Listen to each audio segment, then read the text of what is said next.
আসসালামু আলাইকুম, সবাই কেমন আছেন বন্ধুরা? আশা করি সবাই ভালো আছেন। আমি আজকে সিজনাল যে আমরা, সেই আমড়ার একটা আচার বানাবো। এটা অনেকটা লেটকা আচারের মতো হবে। একদম ঝরা ঝরাও থাকবে না, আবার একদম লেটকাও হবে না। টক মিষ্টি ঝাল লেটকা আচার বানাবো। আমি আমড়াটাকে খোলস সহকারে কেটে একটা আমড়াকে ৮ টুকরা করে নিয়েছি। এটা আমি কাটার আগে আমড়াটাকে ধুয়ে নিয়েছিলাম। তারপরে নিয়েছি সরিষা বাটা, রসুন, তেজপাতা, কাঁচামরিচ এবং গরম মশলা। এবার কড়াইতে আমি পরিমাণ মতো সরিষার তেল দিয়ে দিব। খুব বেশি সরিষার তেল দেব না, যেহেতু এটা তেলের উপরে আচারটা ভেসে থাকবে না, তাই এখানে আমি পরিমাণ মতো 2 কেজি আমড়ার জন্য এখানে আমি 250 গ্রাম তেল ব্যবহার করছি। তেলটা গরম হয়ে আসলে এখানে আমি এবার একে দিয়ে দিব রসুন, কাঁচামরিচ, তেজপাতা এবং গরম মশলা দিয়ে এটাকে একটু ভেজে নেব 1 মিনিটের মতো।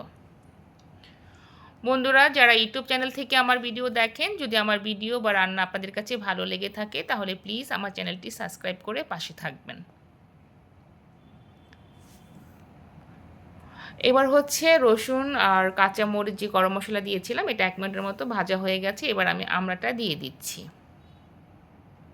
আমড়াটা দিয়ে এখানে আমি 1 থেকে 2 মিনিটের মতো একটু নেড়ে চেড়ে নেব। তারপরে এখানে দিয়ে দেব 1/2 কেজির মতো চিনি।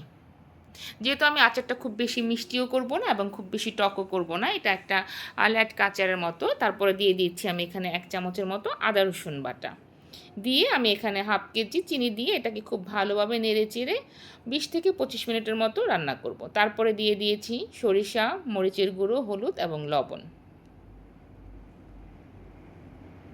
বন্ধুরা, যারা ফেসবুক পেজ থেকে আমার রান্নাটি দেখেন, যদি আমার রান্না আপনাদের কাছে ভালো লেগে থাকে তাহলে প্লিজ আমার ফেসবুক পেজটি ফলো দিয়ে যাবেন। আর যারা ইউটিউব চ্যানেল থেকে দেখেন, যদি তাদের কাছেও ভালো লেগে থাকে তাহলে প্লিজ প্লিজ আমার চ্যানেলটি সাবস্ক্রাইব করে পাশে থাকবেন এবং লাইক কমেন্ট শেয়ার করবেন। এবার আমি এখানে দিয়ে দিচ্ছি সিরকা।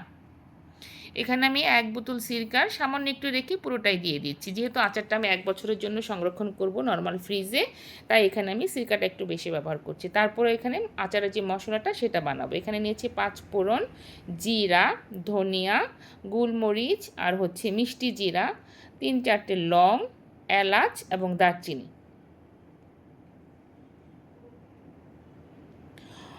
এই মশলাগুলোকে আমি একটু 1 মিনিটের মতো হালকা ভেজে নেব।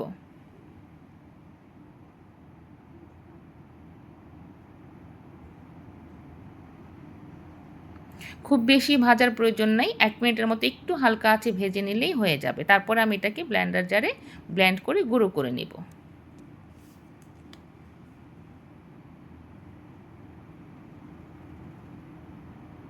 যারা আমড়া খেতে পছন্দ করেন তারা একবার এইভাবে আমড়ার আচারটা একটু লেটকা করে বানিয়ে খেয়ে দেখবেন। খেতে কিন্তু অনেক দারুণ লাগে। এটা আপনি খিচুড়ির সাথেও খেতে পারবেন, পরোটার সাথেও খেতে পারবেন। আমার আমড়ার আচার কিন্তু অলমোস্ট হয়ে এসেছে। এবার যে আমি মশলাটা করেছিলাম সেই মশলাটা দিয়ে আমি 2 থেকে 3 মিনিটের মতো নেড়ে চেড়ে নামিয়ে নিচ্ছি আমার আমড়ার আচারটা। বন্ধুরা, প্লিজ যারা ইউটিউব চ্যানেল থেকে দেখেন, যদি আমার রান্না আপনাদের কাছে ভালো লেগে থাকে তাহলে প্লিজ আমার চ্যানেলটি সাবস্ক্রাইব করে যাবেন। আর ধন্যবাদ এতক্ষণ কষ্ট করে সবাইকে আমার ভিডিওটি দেখার জন্য। আর আমার আচারটি কিন্তু 1 বছর পর্যন্ত নর্মাল ফ্রিজে সংরক্ষণ করা যাবে।